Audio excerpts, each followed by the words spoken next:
Okay, everybody, this is E. Marcel Pertut. Welcome to another edition of the Technical State of Georgia Athletics.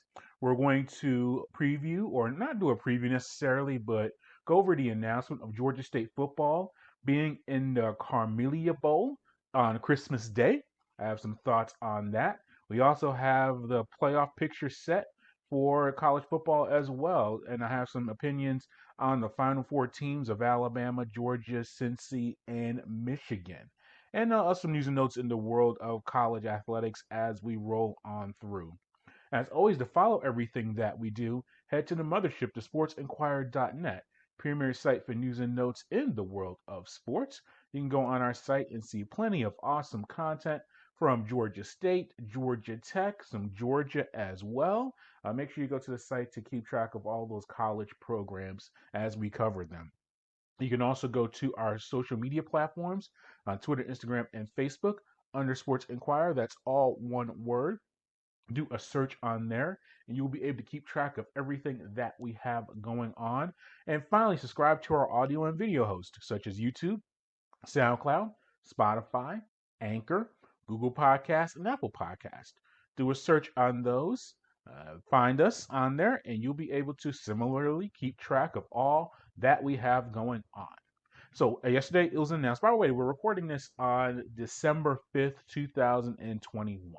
So yesterday on December 4th, Georgia State was announced to be in their third straight bowl game. With this one's going to be against Ball State in the Tax Act Camellia Bowl on December 25th in Montgomery, Alabama. Before we get to specifics of this contest and Georgia State's season to date, here is head coach of the Panthers, Shawn Elliott, on the bowl selection. I mean, we're thrilled to death to have another opportunity to finish this season out the right way. It's an exciting time for us here at Georgia State. Our third straight bowl game, something that's never been done in school history.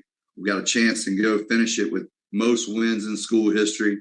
We've been to bowl games 4 out of the 5 years that our staff has been here. And, we're just really grateful for everything. And this experience is going to be a little bit unique, playing over the holidays and then playing on Christmas Day.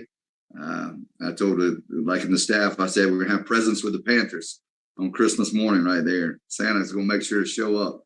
But I'm just proud of what we've accomplished and how we've done it and the way we've done it this year to fight from where we started and to see, our team get rewarded. And we're going to have a great experience in Montgomery, and we're going to go down there and we're going to play our tails off to make our university proud and our fans proud of us. Yeah, and so far this season, the Panthers are 7-5 overall, 6-2 in the Sun Belt, and they finished second in the Sun Belt Eastern Division, and enter bowl season as one of the hottest teams in the nation with 6 wins in their last 7 contests. Remember, they started the season 1-4, including losses at Auburn, at home to Army, at North Carolina. Things were not looking so good for the Panthers. But here is Coach Elliott, and I asked him about this during the presser, about the team rebounding from its slow start and where it is now. Yeah, it just says that we have a lot of tough-minded individuals that really pulled together and stayed with us. And we stayed as a group. There wasn't any finger pointing or doing anything kind of like that a lot of teams have when you start off or have a slow start or you're unsuccessful at different times of the season. There was none of that. It was just a work mentality that you come in here and we work hard, and we knew what we had, so we didn't get frustrated because the wins weren't coming. We just knew, hey, keep your head down, and the wins will come, and they did. But I'm so very proud of our football team, what they stand for. There's a lot of great men. There's a lot of great men in that locker room that represent Georgia State, and like I said, it's a great way to finish up. I'm very proud. Yeah, you looked at the schedule before they really got into conference play. In fact, one of those losses was to Appalachian State at home pretty handily. And you figure, wow, Georgia State's going to struggle to get to 500, let alone have a winning record in the season and in the conference. But they rebounded, took advantage of several of teams that they were better than on paper, such as Louisiana Monroe and things like that. But their highlight wins there was at Coastal Carolina when Coastal was ranked at the time. That was a big victory. getting a victory at home against Troy to wrap up the regular season. This really secured a lot of good things for the Panthers. And as I mentioned, this is their third straight bowl game. It's the first time in program history they will be in three consecutive bowl games. And his fourth bowl appearance in 5 seasons under Coach Elliott. So now the Panthers are in the 12th season of football since launching the program in 2010. And this will be the fifth time in the last 7 years that they will participate in a bowl. They are looking their first bowl win came in 2017, the AutoNation Cure Bowl, and they're 2-2 in bowl games in history. And we'll do a full preview of the bowl contest in the next episode or two. But here's Elliott on potentially winning the eighth game of the season, which would be a program record. Yeah, well, Stan, anytime you do something that's never been done before, that's a special moment. It doesn't matter in what profession you're in, how young or how old you are. It's always a special moment for us. So for us to go out and have the opportunity to set that, especially, from how we started, it's a really good feeling to know that we have that opportunity to do it against a Ball State team that we know we're going to have to go out and fight hard against. But it's an opportunity, and it's something that, it's not just going and playing in that bowl. There's something else out there for us, and that's to set that record. Yeah, tremendous credit to Coach Elliott. Well, it really starts with Trent Miles before Elliott got to the program. He was able to lead him to that first bowl game and it's that first bowl, victory. So you gotta give Coach Miles credit for that. But Coach Elliott has taken it to a big level, and I said they're in a role right now with their bowl appearances. So we'll be keeping track of all that's going on there. And we also got the announcement of the All Sun Belt Conference team. 13 Panthers were named to that team, including first teamers Shamarius Gilmore. He is the first player player in program history, and one of only two players in league history in the Sun Belt to be an All Sun Belt honor 5 times in his career. And Gilmore was named to the first team for the second consecutive year. So it was a big honor for Shamarius Gilmore. We've had him on the show several times. So we'll try to catch up with him before that bowl game takes place. Sophomore safety Antavius Lane. He is already the career leader in interceptions in program history for the Panthers. He is also on the first team along with Gilmore. So here is Coach Elliott on those all Sun Belt selections. Accomplishment for all those guys and what they've done, during this season. I'm really proud of those 13 guys, but I'm telling you, there's more than those 13 guys that needed to be recognized for all conference. So it's just as happens that's the way it is. You have to vote, and some people vote the way they do, but we've got a lot of really talented players that didn't get on those teams. But for the ones that did, like a guy like Quan, that first 5-time honoree is something special. I mean, golly, he's going down in the history books. He's going to be etched in stone somewhere. I'm surprised he can still play. After all them games and all them reps, and to continuously push his game and elevate his game to always stay up there at the top level is something to be said for him and what he stands for and what type of player he is. Yeah, and that's a really big honor for Georgia State to get the amount of honorees on that list. So that's a very good situation for them. Another good situation, though, and this transitions into the rest of the college football picture. Cincinnati, the champions of the AAC, they are now in the college football playoffs. They are the first non-Power 5 program, and we all know the Power 5 programs are teams that are in the Pac-12, the Big 12, the SEC, ACC, and Big 10. Yes, those are the five in those 5 conferences. But then you have other conferences like Conference USA, the Sun Belt, the AAC, programs like that, the WAC, all those programs in those various conferences.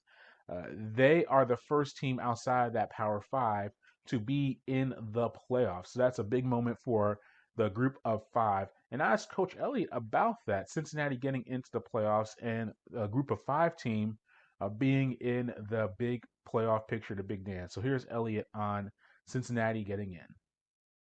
Well, it starts with recruiting the better players. You get better coaches in here, they get the better players in here, the programs become better, and they have the ability to go and do things on the big stage, to go out and, you see what Cincinnati has done, and he's Coach Fickell's a heck of a coach, and see what their program is doing for, I guess, the reputation of the Group of Five. It's awesome to see. I'm very proud of them. I'm very proud to see them go into that playoff four and have an opportunity to go knock them off. And if there's a fan of Cincinnati right now, it's Shawn Elliott, because I want to see it happen. I know it can happen. I know the players that we have, not just on our roster, the players that we see across the country in the Group of Five are really, really good football players. And they have the ability to go out and play a high level of football. So it's awesome to see those guys do that. It's awesome to see our conference be successful. We do have good football coaches in this conference, and we have great football players in this conference.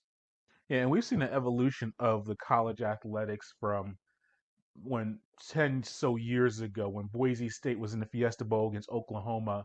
It was like, oh my goodness, that's a really crazy scenario. I remember when Utah was undefeated, finished season undefeated under Urban Meyer. They played Pitt, I believe, in the Fiesta Bowl, and with Alex Smith as quarterback. And that was an anomaly as well. When Utah was in the WAC back then, or the Mountain West, one of those conferences, and they found their way into a big bowl, and that was a big deal. But we've seen these teams. Cincinnati last year was in the Peach Bowl. Central Florida's been in the Fiesta Bowl. We've seen these teams make these major bowl appearances, but now to have one in the playoffs is major, and they earned it. They defeated Houston 35-20 to finish the regular season undefeated so far this year. Luke Fickell, probably one of the top 4 or 5 coaches in all of college football. Don't at me at that, because after Dabo, Saban, I'll give some love to Kirby. Beyond that, you can, or Ryan Day, and Harbaugh, maybe not top 5, just naming the list. But he's in the conversation as far as top 10 coach not all time, top 10 coach in college football right now, possibly top 5. But he's a very good coach. Ritter, the quarterback, senior quarterback, very good player there as well. You add all that together, the Alabama transfer at running back, solid defense. Cincinnati is one of the top 4 teams in the nation. So that's going to be a very big game, and very interesting to see what happens there. And they're going to face Alabama, the top seed in the playoffs. They defeated Georgia 41-14. I don't know if Alabama was necessarily playing possum throughout the regular season, because we've seen them, that they did well against Georgia is things that they've struggled with throughout the regular season, particularly in that loss to Texas A&M, and even then last week in that overtime victory at Auburn. They've struggled to protect the quarterback and to rush the quarterback. And you would think those are the big strengths of Georgia, but Alabama did a very good job in that contest against the Bulldogs. We saw him protect Bryce Young. He threw for 250 plus yards in the first half, dominated the contest from there. We saw Georgia not be able to control the line of scrimmage on the offensive end, because we've seen all season them be able to run the ball consistently, whether it's James Cook or Zeus at the running back, Stetson Bennett doing some play action, some rollouts, and things like that. They were unable to do any of those situations against Alabama. And look, and on the Georgia side, we're based in Atlanta, so we hear from a lot of Georgia folks very confident heading into that game. And you got to be very careful for 2 reasons. One is Nick Saban. Even on his worst day, he's going to put together a competent team to put on the field, especially with Alabama, all that talent, all the resources. So you knew it was going to be a blowout. I picked Georgia to win, though. I will admit, I think I picked them to win by 10, double digits. But some people saying, oh, they'll blow them out by 20 or 30. No, none of that. But when you have Alabama be able to have good line of scrimmage play, which is what they've kind of struggled with throughout this season, as far as in the big games, they were able to control that. They were able to control Georgia. And as I said, I don't think it's all on Stetson Bennett and to bench him and go to JT Daniels. There'd be plenty of time to make that argument. But I think that the conservative nature of Georgia's offense does not lend itself to be in a shootout as far as scoring goes against an opponent. And Alabama has the ability to get to 35, 40 points in a contest. Now, they could give up 35 or 40 themselves on a defensive end, but when you have an offense like Georgia that is very pedestrian, and they have Bennett's a tremendous tight end, maybe the best tight end in the entire country, and he's a freshman. As I mentioned, they have some good running backs. You see George Pickens coming back now. I think he's gonna be a future first round NFL pick at wide receiver. I know he's coming back from a knee injury, so he's not completely there yet. But they have tremendous weapons to throw to. But if Georgia's not able to control line of scrimmage and not able to use get a diverse playbook going, they're going to struggle to move the ball. And Bennett, while he does have some good legs, he does not have the consistent ability to throw the ball down the field to really stretch the defense out. And we saw some of the big catches by Bennett, the tight end. He had to jump and dive and do all this stuff because they were bad throws. Bennett did not have a good game. I know in the end he threw for 200 plus yards. Look at the numbers, not too bad. But the pick six, not a good situation there. But just it wasn't all his fault. He didn't. The thing is, when and I heard a caller say this on one of the radio shows locally, he's not the reason you lose a game, but he's also not the reason you win a game. And a contest against Alabama in that scenario, you need a Bryce Young to come out and win that type of game for you.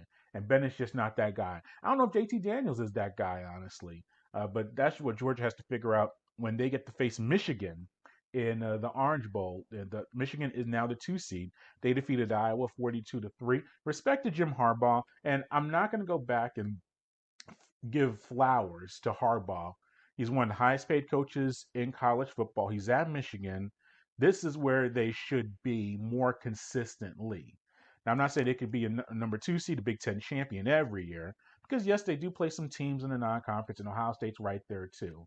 But for Harbaugh, it's taken him a very long time to get Michigan to this level. So respect to him this year. Michigan finally playing up to its potential, but I'm not going to go back and recast years of underachievement with the Wolverines. But they are here right now.